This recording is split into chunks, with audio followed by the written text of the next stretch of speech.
الحمد لله رب العالمين والعاقبة للمتقين والصلاة والسلام على أشرف الأنبياء وسيد المرسلين وعلى آله الطيبين وأصحابه الكرام أجمعين.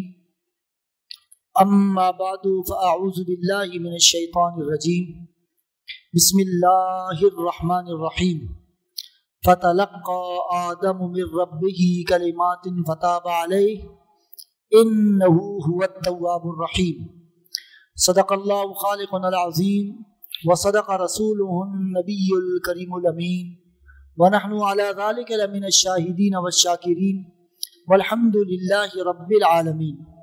قال الله عز وجل في شان حبيبه الكريم رؤوف الرحيم: إن الله وملائكته يصلون على النبي يا أيها الذين آمنوا صلوا عليه وسلموا تسليما.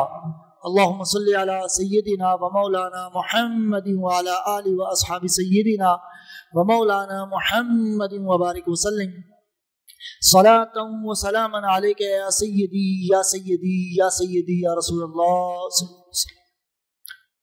محترم مکرم سامعین کرام عزیزان کرام قدر، اللہ سبحانہ و تعالیٰ کا کروڑ شکر اور اس کا احسان ہے کہ اس ذات پاک نے ہم سب کو نبی اکرم نور مجسم صلی اللہ تعالی علیہ وسلم کی امت میں پیدا فرمایا اور اپنے حبیب کریم صلی اللہ علیہ وسلم کے صدقہ پاک سے ہم سب کو ایمان اور اسلام کی دولت سے سرفراز فرمایا.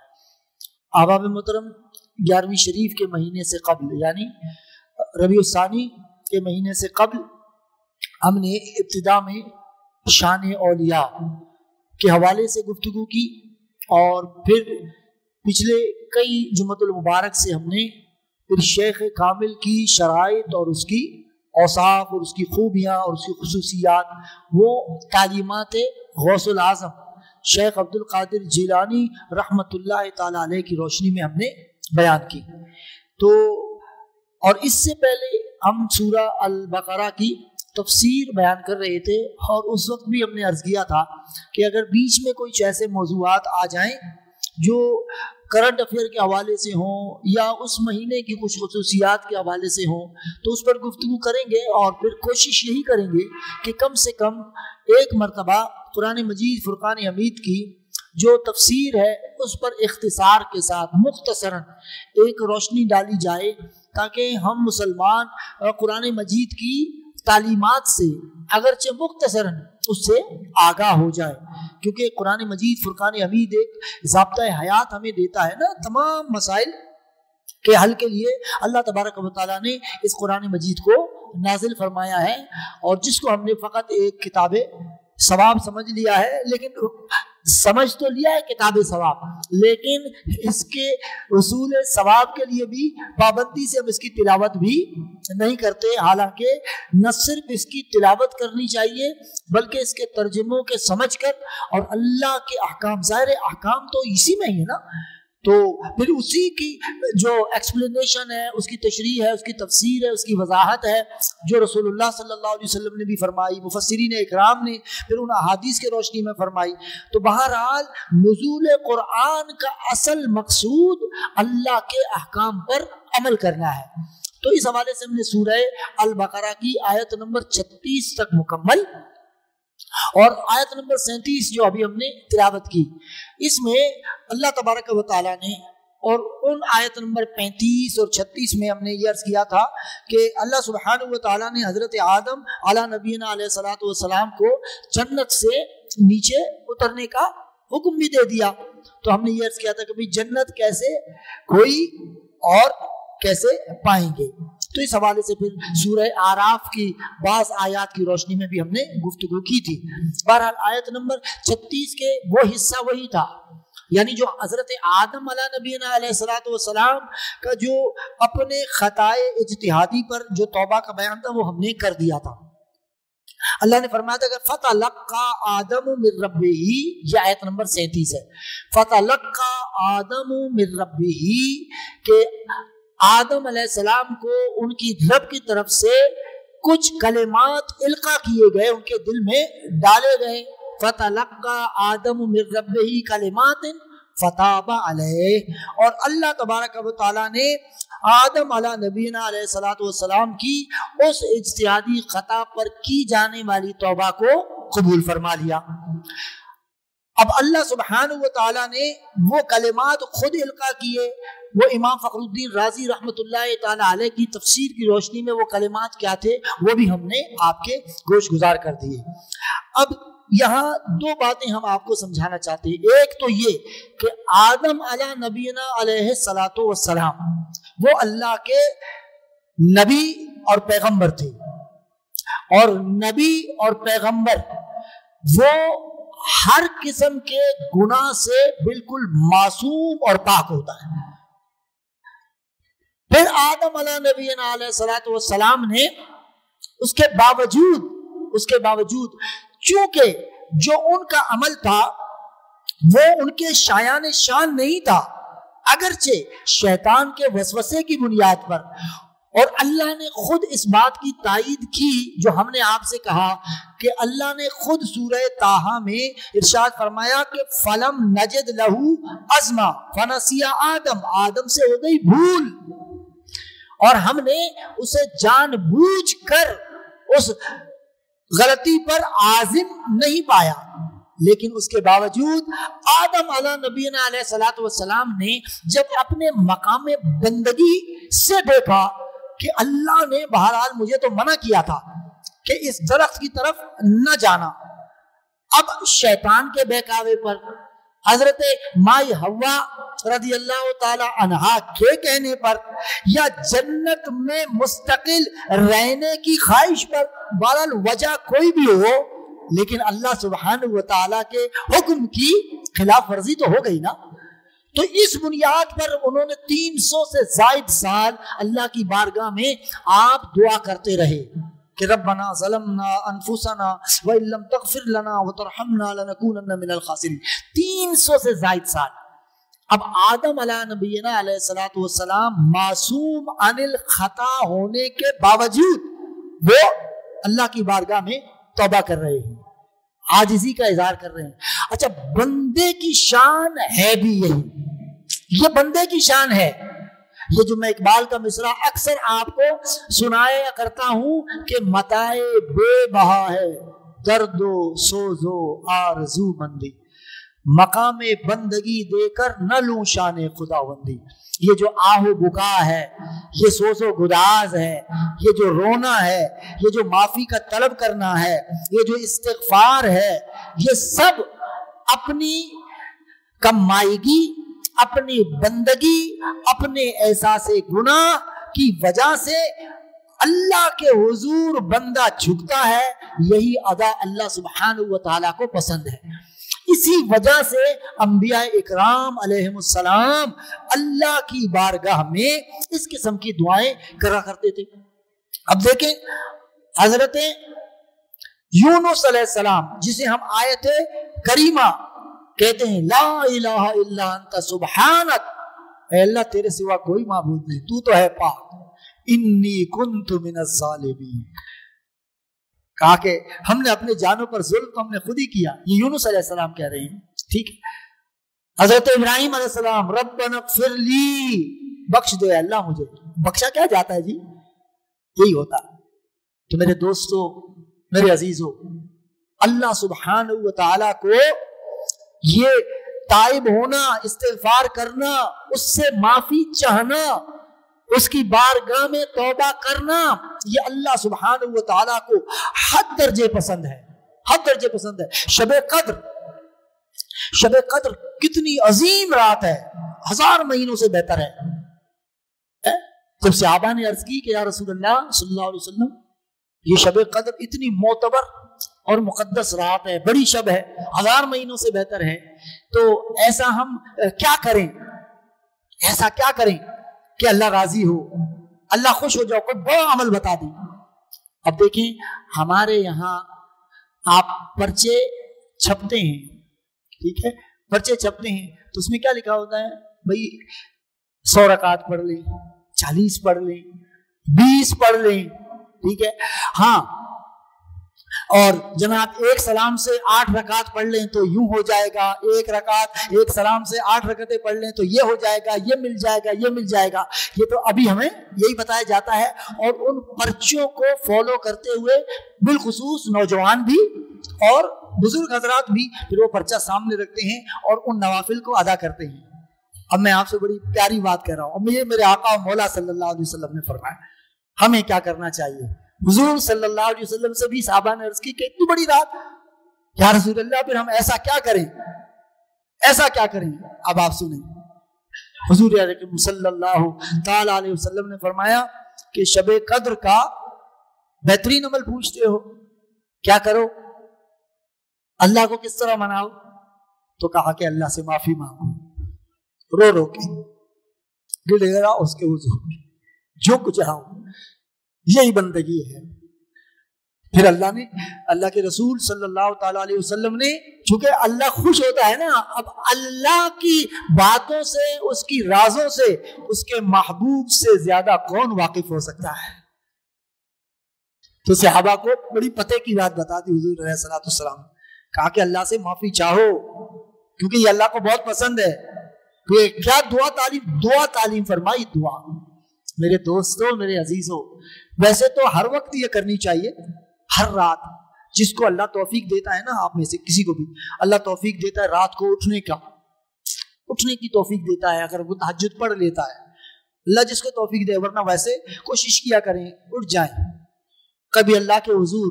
لیکن یہ جو فرض نماز ہیں یہ ہم پڑھتے ہیں اپنے لیے، کچھ اس کے لیے بھی کر لو. یہ نفل ہے تطوع، یہ اس کے لیے ہے، عاجزی بندگی. تو رسول اکرم صلی اللہ تعالی علیہ وسلم نے فرمایا کہ شب قدر کا بہترین عمل میں تمہیں بتاتا ہوں میرے غلاموں، میرے صحابیوں. وہ کیا ہے؟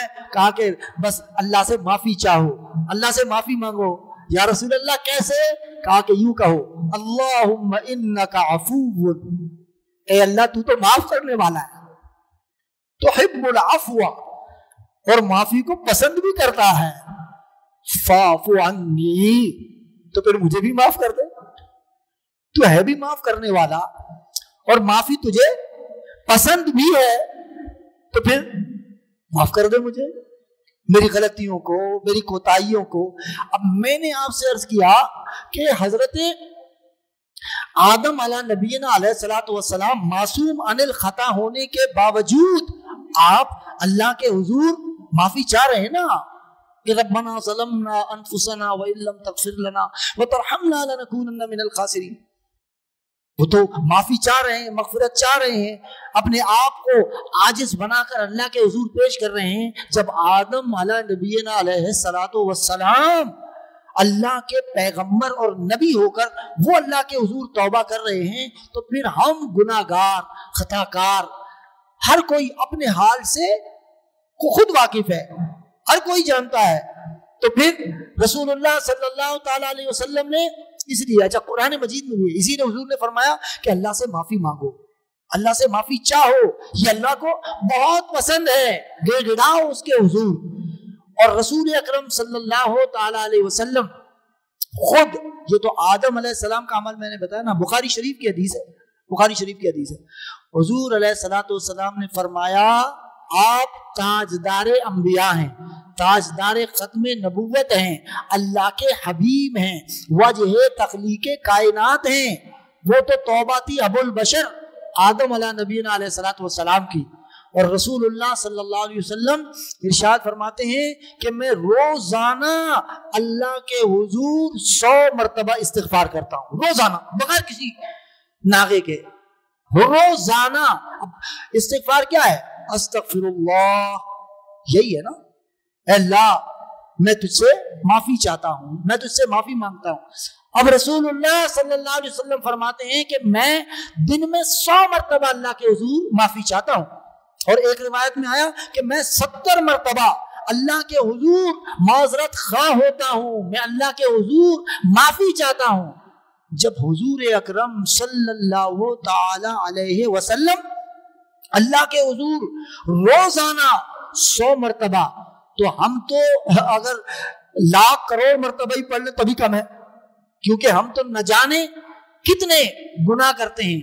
اور میرے عزیز دوستو اللہ سبحانہ و تعالی تو خود کہتا ہے استغفروا ربکم ثم توبوا الیہ. کہا کہ اپنے رب سے معافی مانگو، استغفار کرو، معافی چاہو، اور توبوا الیہ. تابا یتوبو کے معنی ہوتا ہے رجوع کرنا، یعنی پہلے معافی چاہو، اس کے بعد ہی اللہ کی طرف رجوع ہوگا، پھر اللہ کی قربت ملے گی. کیوں کہ اس لیے کہ رسول اللہ صلی اللہ تعالی علیہ وسلم بھی استغفار کر رہے ہیں. تو تمہیں اگر اللہ کی طرف رجوع درکار ہے، اللہ کی قربت، اس کی معیت، اس کی سنگت، اس کی صحبت اگر درکار ہے، تو تم بھی اللہ سے کثرت سے استغفار کیا کرو. اور اللہ سبحانہ و تعالی یہ توبہ کے بڑے عجیب رنگ ہیں. میں نے ایک مرتبہ عرض کیا تھا کہ حضرت خواجہ ابو اسحاق رحمت اللہ تعالی علیہ، یہ سلسلہ عالیہ چشتیہ کے ایک بڑے بزرگ گزرے، تو انہوں نے کہا کہ اے اللہ مجھے توبۃ النصوح کی توفیق دے. دعا کرتے رہتے تھے اے اللہ توبہ کی توفیق دے، توبۃ النصوح عطا فرما، توبۃ النصوح عطا فرما. قرآن مجید نے بھی کہا نا یا ایھا الذین آمنوا توبوا الی اللہ توبۃ النصوحا، اے ایمان والو اللہ سے توبہ کرو اور توبۃ النصوح طلب کرو، توبۃ النصوح کرو. تو اب وہ خواجہ ابو اسحاق رحمت اللہ علیہ کہتے ہیں اللہ مجھے توبۃ النصوح عطا. 30 سال آپ نے یہ دعا فرمائی، 30 ایئرس، 30 سال دعا فرمائی، تو اس کا آؤٹ کم، اس کا نتیجہ ان کو نظر نہیں آیا حضرت خواجہ ابو اسحاق کو. تو ایک رات جو ہے گڑ گڑا کر کہنے لگے اے اللہ 30 سال ہو گئے میں تجھ سے توبۃ النصوح تو کو مانگ رہا ہوں، تو تو خالق ہے، مالک ہے، تیرے خزانے بھرے پڑے ہیں، میں کوئی دنیاوی مال و متاع اور نعمت تو نہیں مانگ رہا نا، توبۃ النصوح مانگ رہا ہوں، وہ بھی نہیں دے رہا تو 30 سال. اللہ سبحانہ و تعالی نے فرمایا کہ ابو اسحاق تو کہہ رہا ہے کہ 30 سال توبۃ النصوح مانگ رہا ہے اور مال و متاع دنیاوی نہیں مانگ رہا. بے شک تو مال و متاع دنیاوی نہیں مانگ رہا، لیکن تو ایسی شے مانگ رہا ہے، تو اسے ہلکا سمجھتا ہے، کمتر سمجھتا ہے. کہا کہ جسے توبۃ النصوح مل جاتی ہے تو اسے میری محبوبی مل جاتی ہے.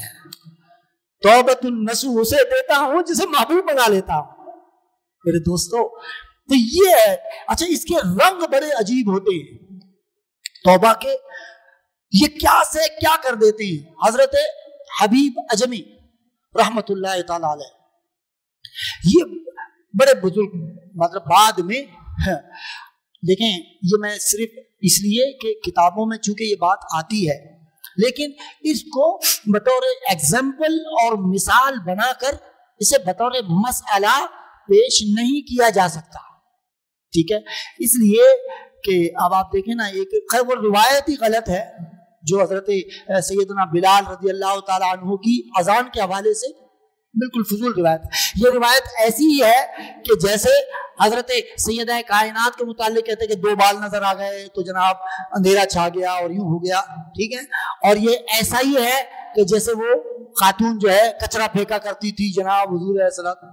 بالکل یہ حضرت بلال رضی اللہ تعالیٰ عنہ کی روایت بھی بالکل ایسا ہی ہے کہ وہ اذان صحیح نہیں دیتے تھے اور سورج نہیں نکلا اور یہ نہیں ہو رہی. ٹھیک ہے، اور اس کو پھر کیا ہوتا ہے، اب جو غلط سلط اذان دیتا ہے کہتے حضرت بلال میری نیت صاف ہے. جیسے لبرل آنٹیاں کہہ رہی ہوتی ہیں نا دل کا پردہ ہونا چاہیے، دل کا پردہ. سبحان اللہ، تم سج دھج کے میک اپ کر کے ننگے سر اور سینہ کھولے اور تم گھومتی پھرتی رہو اور کہو دل کا پردہ ہوتا ہے. یہ کس نے کہا بھائی؟ تو اسی طرح پھر کہیں ایسا نہ ہو آپ سادہ لو، سیدھے سادے. آپ لوگ ویسے ہی ہمیں بولتے رہتے ہیں مولویوں نے تو بڑے پھڈے پیدا کیے ہوئے، ہم تو سیدھے سادے مسلمان ہیں. ایسا لگ رہا ہے مولوی صاحب ٹیڑھے میڑھے مسلمان ہیں. مولوی صاحب کو تو اس کی بیوی بولتی ہے میں ٹیڑھا ٹیڑھا اڑ رہا تھا تو. یہ تو حق بیوی کا ہے جو کہ اچھا تو تھا نا جب ہی ٹیڑھا اڑ رہا تھا، تو اس کی ولایت کی بھی قائل نہیں ہوتی. تو کہنے کا مقصد یہ ہے تو بعض غلط قرآن پڑھیں گے وہ کہیں گے جی فلاں نے ایسے پڑھا تھا. اب اس قسم کی 2 روایت آتی ہیں. ایک امام غزالی رحمت اللہ تعالیٰ علیہ کہ جی انہوں نے جو ہے نا اپنے بھائی کے پیچھے نماز نہیں پڑھتے تھے. تو ماں نے پوچھا بھائی کیوں؟ کہتے ان کی تلاوت ہی صحیح نہیں ہے، تلاوت ہی صحیح نہیں ہے. ٹھیک ہے. تو انہوں نے کہا کہ بھائی تم اپنی نماز میں تو خوشی خضوع ہونی چاہیے نا, تم خوشی خضوع میں نماز پڑھتے ہو یا بھائی کی تلاوت میں تمہاری توجہ ہوتی ہے؟ تو کہا کہ بھائی اس کے بعد امام غزالی. او بھائی وہ امام غزالی تھے. اب اس کا یہ مطلب تھوڑی ہے کوئی غلط قرآن پڑھنے والے کو کھڑا کر دو بھائی وہ ٹھیک ہے جو پڑھ رہا ہے جیسے تیسے. کہ میں بات اس لیے عرض کر رہا ہوں کہ ایسی باتیں بطور مثال یہ ان کے ساتھ تھا معاملہ, یہ کتابوں میں آ گیا. وہ جو میں نے آپ سے کہا کہ جی وہ جنید بغدادی کا ایک واقعہ بیان کرتے ہیں, ہماری تو سمجھ نہیں آتی کہ بھائی قرآن حدیث چھوڑ کے آپ ایسی روایات بیان کر کے جی وہ جنید بغدادی جو ہے بسم اللہ پڑھ کر یا اللہ اللہ کہہ کے مصلی پر بیٹھ جاتے تھے, دریا پار کر لیتے تھے. تو کسی دوسرے نے کہا کہ یار یہ تو بڑا اچھا وظیفہ ہے. اس نے کہا کہ تو بھی بیٹھ جائے دوسرے مصلی پر اور تو یا جنید بول. اور اب جنید بغدادی خود یا اللہ اور اس کو کہا یا جنید بول. اب کہتے ہیں کہ بھی اس نے جیسے ہی یا اللہ بولا تو مصلی پانی کے اندر چلا گیا, وہ ڈوبنے لگا. اس کو کہا تجھے پتا نہیں, میں نے تجھے کہا نا یا جنید بول, تو کدھر اللہ کو. اب لوگ بڑے اور سادہ لوگ مسلمان کہتے سبحان اللہ جی ماشاء اللہ کیا بات ہے. تو بھائی اس سے آپ کیا سمجھ رہے ہیں؟ یعنی جو اللہ کا نام لے وہ تو غرق ہو رہا ہے, ڈوب رہا ہے, اور جو اللہ کے بندے کا نام لے رہا ہے یا ولی اللہ کا نام لے رہا ہے اور وہ جو ہے نا بڑے مزے سے دریا کے اس پار جا رہا ہے, تو اس سے لوگوں کے ذہن خراب ہوں گے. اسی لیے تو پھر یہ انجینئر جیسے اور جناب ساحل ادیم جیسے لوگ منہ اٹھائے جن کو نہ استنجے کا پتہ, نہ طہارت کا پتہ, نہ غسل کا پتہ, نہ کچھ پتہ, وہ پھر بیٹھے ہوئے وہ درس دے رہے ہوتے ہیں. آپ سمجھے لوگ تو بھائی یہ ترقی یافتہ دور ہے, وہ دور لگ گئے. میں بار بار آپ سے عرض کرتا ہوں وہ دور اب چلے گئے کہ امام صاحب نے کہہ دیا, علامہ صاحب نے کہہ دیا, مفتی صاحب نے کہہ دیا, یہ دور چلا گیا. وہ لوگ تو یہ نا بھائی اتھینٹک بات کریں, لکھی پڑھی بات کریں. تو اس لیے اب یہ جو بات میں کہہ رہا ہوں کہتے ہیں کہ اب امام حسن بصری رحمت اللہ تعالی علیہ کا دور ہے, یہ براہ راست سلسلہ ولایت کی وہ کڑی ہے, وہ چین ہے جو امام حسن بصری سے جا کر حضرت مولا کائنات سے ملتی ہے. اتنا قریب کا تصوف کا یہ چین ہے یہ امام حسن بصری کی. تو یہ جو ابیب اجمی, پہلے میں یہ بات کرتا ہوں پھر میں ابیب اجمی کے توبے کی بات کرتا ہوں. اب امام حسن بصری نے اللہ سبحانہ, یہ کتابوں میں ملتا ہے, میں اس لیے کہہ رہا ہوں کہ اس بات کو بطور دلیل پیش نہ کیا کریں. حضرت ابیب اجمی انہی کے ہاتھ پر توبہ, میں بھی عرض کرتا ہوں انہی کے ہاتھ پر توبہ کی. تو حضرت امام حسن بصری رحمت اللہ تعالی علیہ نے اللہ سبحانہ و تعالی سے پوچھا کہ اے اللہ تو راضی کب ہوتا ہے, خوش کب ہوتا ہے؟ تو اللہ نے فرمایا کہ بھئی تجھے ایک موقع ملا تھا مجھے خوش کرنے کا. اب توجہ سے سماعت فرمائیں, ٹھیک ہے, اور میں نے اس سے پہلے جو باتیں کی ہیں اس کو بھی اپنے ذہن میں رکھیں. اللہ سبحانہ و تعالیٰ نے فرمایا کہ اے حسن بصری تجھے یہ موقع میسر آیا تھا, تو نے یہ موقع کھو دیا. تو حضرت حسن بصری نے کہا اے اللہ وہ موقع کب آیا؟ تو کہا کہ تو نے حبیب اجمی کے پیچھے نیت باندھی تھی نماز کی, لیکن جیسے ہی حبیب اجمی نے تلاوت شروع کی تو نے نیت توڑ دی اور تو پیچھے چلا گیا, تو نے نماز نہیں پڑھی. اب اگر تو حبیب اجمی کے پیچھے نماز پڑھ لیتا تو میں تجھ سے خوش ہو جاتا. اب سنیں, اب امام حسن بصری نے کہا کہ اے اللہ ان کی تو سورہ فاتحہ ہی ٹھیک نہیں ہے, ان کی تو سورہ فاتحہ ہی ٹھیک نہیں ہے. اب سورہ فاتحہ جو ہا یعنی جو حلوے والی ہا ہے نا, تو یہ حلق سے نکلتی ہے, حروف حلقی میں سے ایک حرف ہے, تو وہ پڑھا جاتا ہے الحمدللہ رب العالمین. اب انہوں نے اس ہائے حلقی کو یعنی حلق سے ادا ہونے والی جو حلوے والی آئے اس کو وہ ہا یعنی جو ہاتھی والی ہا ہے نا اس سے پڑھا, یعنی انہوں نے کہا الحمد, ہا سے نہیں پڑھا. تو کہا ان کی تو تلاوت ہی صحیح نہیں ہے کیونکہ اور یہ لہنے جلی ہے. تو اللہ تبارک و تعالیٰ نے اب یہ جواب دیا امام حسن بصری کو, کہا کہ یہ تیرے نزدیک جو ہے نا وہ ہا اور ہا کا چکر ہے, میں نے تو حبیب اجمی کے اس پیار محبت اور خلوص کو دیکھا جو وہ مجھ سے کیا کرتا ہے. اب یہ بات سمجھے، لیکن یہ دلیل تو نہیں ہے نا کہ اب کسی کو بھی آپ اٹھائیں کہنے بھائی حبیب اجمی کی بھی اللہ تو راضی اسی ہوتا ہے جو غلط قرآن پڑھے، اس سے پھر یہ ثابت ہوگا۔ اس لیے میرے دوستوں، تو یہ باتیں اس طرح کر کے لوگوں کو گمراہ کیا جاتا ہے۔ اب میں نے یہ بات اس لیے بتائی کہ آپ حبیب اجمی کا واقعہ پڑھیں تو کہیں آپ اس ٹریک پہ نہ چل پڑیں، یا کوئی وائس آپ کو اس طرح سنا دے، کوئی وائس یعنی واز کرنے والا، بیان کرنے والا غیر عالم اگر وہ آپ کو اس طرح کی روایات حکایات سنائے تو اس سے تب کے آپ کو سمجھ آ جائے۔ اب یہ جو حضرت حبیب اجمی تھے نا، یہ حضرت ہوئے بعد میں، پہلے تھے یہ سود خور، سود کا کاروبار کرتے تھے، پیسے دیتے تھے سود پر، ٹھیک ہے۔ جب آگے آئے گا سود کا بیان تو آج کل کا سود کیا ہوتا ہے وہ الگ بات کریں گے۔ تو وہ سود پہ پیسے ویسے دیا کرتے تھے۔ تو اب ایک مرتبہ بیوی کو کہا بھائی کہا ہوا کھانا نہیں بنایا، کہا کہ پیسے ہی نہیں ہے گھر پہ، راشن واشن بھی نہیں ہے، ٹھیک ہے، تو تم جاؤ بازار سے کچھ سودا وودا لاؤ۔ تو اب ان کی جیب میں فوری طور پر پیسے وغیرہ نہیں تھے، تو جن کے اوپر ان کا قرضہ تھا، قرضہ اس کے ایک مقروض کے دروازے پہ چلے گئے، اس کو کہا لاؤ بھائی ٹائم ہو گیا، تم نے ویسے بھی کچھ دن لیٹ ہو گئے، پیسے سود کے پیسے دے دو۔ اس نے کہا کہ پیسے میرے پاس نہیں ہے، تو کہا بھی میرے گھر میں کھانا نہیں بنا ہوا، تو اس نے کہا کہ بھی میرے پاس ایک بکری کی سری پڑی ہوئی ہے، سری، تو ابھی فی الحال تم یہ لے جاؤ، ٹھیک ہے، تم یہ لے جاؤ تمہارا کام ہو جائے گا، تم کا کھانا تو پک جائے گا۔ تو وہ سری انہوں نے لے لی، بیوی کو لا کے دیا، بیوی نے کہا بھی سری ایسے پکے گی کیا، نہ تیل ہے نہ مسالے ہیں۔ تو دوسرے کے پاس چلے گئے، ان سے کہا کہ بھائی تمہارے پر بھی میرا قرضہ ہے، سود کے پیسے دے دو۔ تو اس نے کہا کہ میرے پاس نہیں، دکاندار تھا، اس نے کہا بھائی یہ مسالہ اور تیل لے جاؤ۔ اب سری بھی سود کی اور یہ مسالے اور تیل بھی سود کے، اب یہ لے آئے اور سالن بن گیا، سالن بن گیا تو کھانے کے ٹائم ہوا، جیسے ہی یہ بیٹھا دسترخوان پر، اتنے میں دروازے پہ دستک ہوئی، دروازے پہ دستک ہوئی، یہ اٹھ کے گئے تو باہر کھڑا ہوا تھا سائل، مانگنے والا۔ اس نے کہا کہ اللہ کے نام پر کچھ دے دو۔ تو انہوں نے کہا میں خود سود کے پیسے مانگ کے لایا اور تو بڑا آیا، اللہ کے نام پہ دے دو، چلو دفع ہو جاؤ یہاں سے۔ اس بھکاری کو بھگا دیا۔ جب واپس آئے تو کہا لاؤ بھائی کھانا لاؤ۔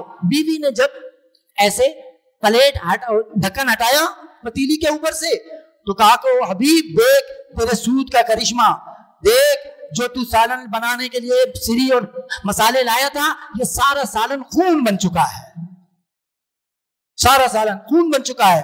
تو یہ کہنے کہ ان کو بس دھڑکا لگا اور دوڑتے ہوئے سیدھا کہا کہ میں حسن بصری کے بارگاہ میں جاتا ہوں اور ان سے کہتا ہوں کہ اللہ سے مجھے معافی دلوا دیں۔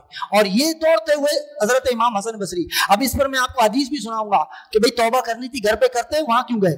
تو وہاں گئے اور امام حسن بصری کے گھر کے راستے میں کچھ بچے کھیل رہے تھے، جیسے حبیب اجمی کو تیز تیز قدموں سے آ کے دیکھا تو ایک بچہ بولا ہٹو ہٹو ہٹو، دور ہٹو، حبیب سود خور آ رہا ہے، کہ اس کی نحوست سے کہیں ایسا نہ ہو کہ ہم پر اللہ کا عذاب نازل ہو جائے۔ سارے بچے سائیڈ میں ہو گئے، حبیب وہیں بیٹھ کے رونے لگے زور سے، روتے کہا اللہ میں اتنا بدبخت کہ تیرے ایسے بھولے بھالے چھوٹے چھوٹے بچے یہ بھی میرے سائے سے خوف کھا رہے ہیں۔ یہ دوڑ کر گئے اور حضرت حسن بصری کے یہاں، حضرت حسن بصری نے ان سے توبہ کروائی، توبہ کی، اب واپس پلٹ کر آئے، حبیب اجمی بھی وہی، راستہ بھی وہی، امام حسن بصری کا گھر، ان کے گھر تک پہنچنے کا طریقہ بھی وہی، وہاں سے پہلے گزرے تو بچوں نے کہا کہ ہٹو ہٹو، حبیب سود خور آ رہا ہے، کہیں اس کی نحوست سے ہم پر اللہ کا عذاب نازل نہ ہو جائے۔ اب جب حبیب اجمی توبہ کر کے واپس پلٹ کر آ رہے تھے، بچوں نے کہا اب ادب کرو حبیب اجمی، اللہ کی بارگاہ میں سچا توبہ کر کے آ رہا ہے، کہیں حبیب اجمی کی بے ادبی ہو گئی تو کہیں اللہ کا عذاب نازل نہ ہو جائے۔ یہ ہے توبہ، توبوا الی اللہ۔ اللہ سبحانہ و تعالی ہمیں توبہ کی توفیق عطا فرمائے۔ وآخر دعوانا ان الحمد للہ رب العالمین۔